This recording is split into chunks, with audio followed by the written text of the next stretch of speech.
Welcome to Classic Car Cave. As usual, I'm doing this intro after the event. I'm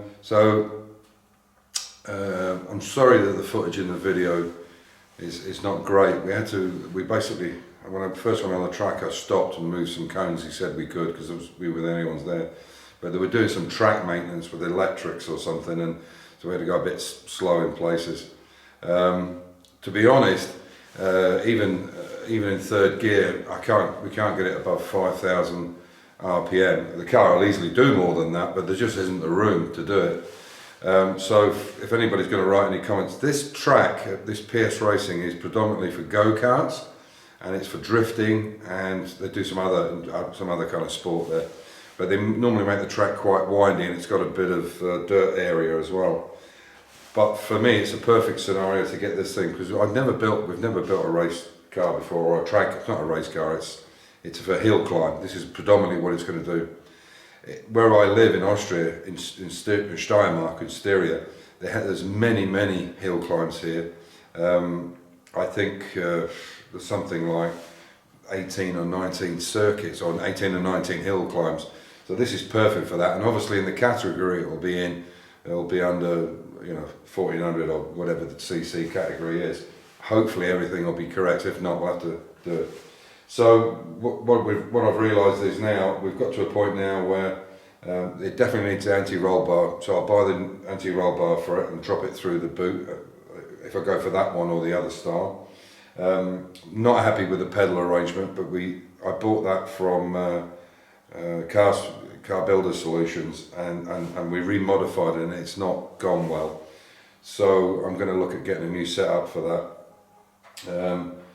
because it's causing issues with the brakes. But the engine's running superb. Those new racing plugs or competition plugs are spot on the money, and the engine just wants to go.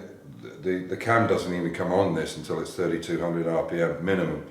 So there just isn't the space, but it's ideal, as I said, this place for testing the car out. And when we put the new mods on it, it's 30 minutes from here. It's 30 kilometers, and for €100 for 4 hours, it's a perfect situation to set the car up.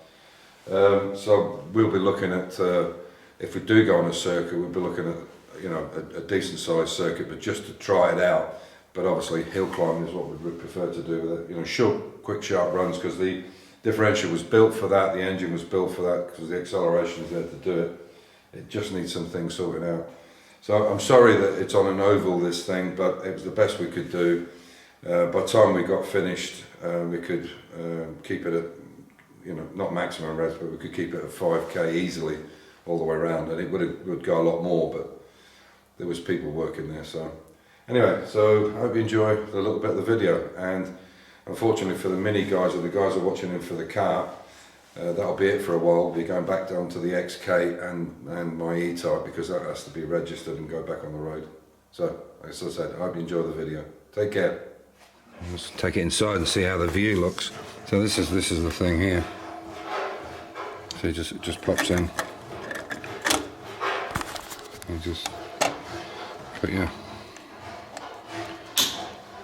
you can see, you can just press it and it'll start up,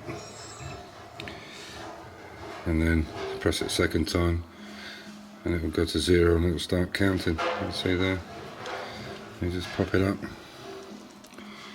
There you go. When you just tighten this up, when you finish, just go down, stop it.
You might have seen Victor and Lewis in some videos where I was fixing their cars for them.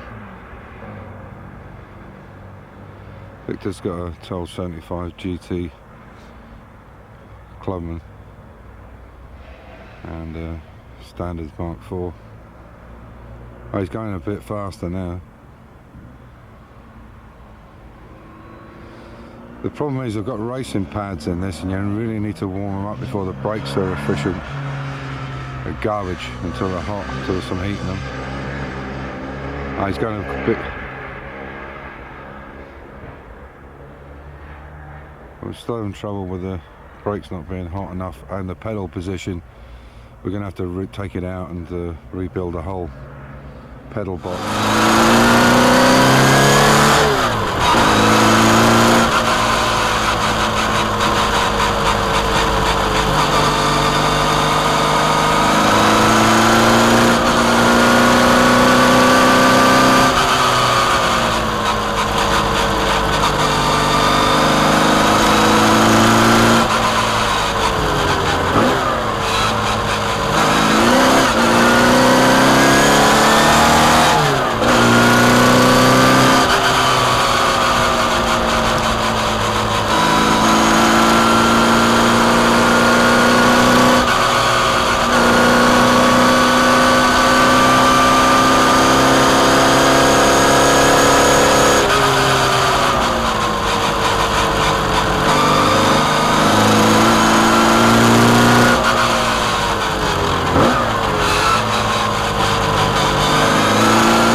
I got a comment from Rich at Mini Performance about how we'd done this stabilizer fix, and because of the system we have, which has got this dry decking, these are aluminium, these ports from the head and from obviously where the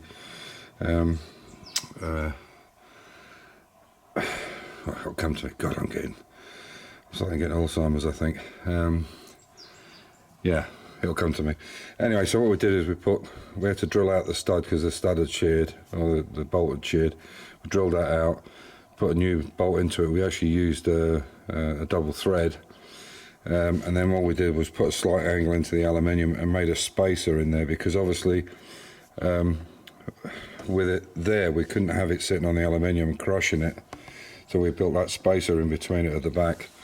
What I'll now do, because a couple of people have recommended it, is we'll put the thermostat style one on as well, which I did have upstairs. I don't know if I've still got it, which goes onto the bulkhead, so I'll fit that as well.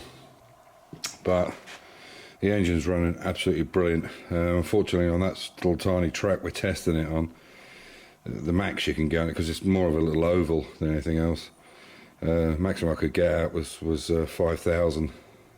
I could probably do 6, but it's just the track's not very good. But for testing, it's perfect. Engine ran absolutely beautiful. The gearbox, the mini remote that we put into it, which is a standard gearbox, but it's just been put on top, works perfect. Short shift, everything. Still having some issues with the brakes, and I've decided we built this brake pedal setter, this pedal setup ourselves, and it's not right. So what I'm going to do is going to go back to remote reservoirs or masters, whatever. So we're going to change this pedal setup. I'm going to rip it out and put a completely different setup in there. Yeah, it's just not working very well. Apart from that, it was absolutely... What do you want? What are you saying? Hey? Stella? Yeah. You want to look in the car? So yeah, but apart from that, it ran faultlessly with those racing plugs in it. Definitely the way to go. So you've seen the video. I hope you enjoyed it, or got something out of it anyway. That little splash camera for $49.99, wherever it was, seems to work quite well. So anyway, we'll be getting on with the E-Type, the XK over here. The chassis is ready to go. I just need to do put the electrics into it, which I'll be showing in the video. So I hope you'll stay with us. Thank you for your comments. Thank you for your thumbs up. I really do appreciate it. And yeah, it's just a pity that I can't get some more viewers interested in it. But it seems to be the way with these things. I guess my age is against me. I'm in the wrong genre. Well, not just genre, but age group for sure. Anyway, as usual, stay safe, keep the faith, enjoy your hobby, and we'll catch you in the next one.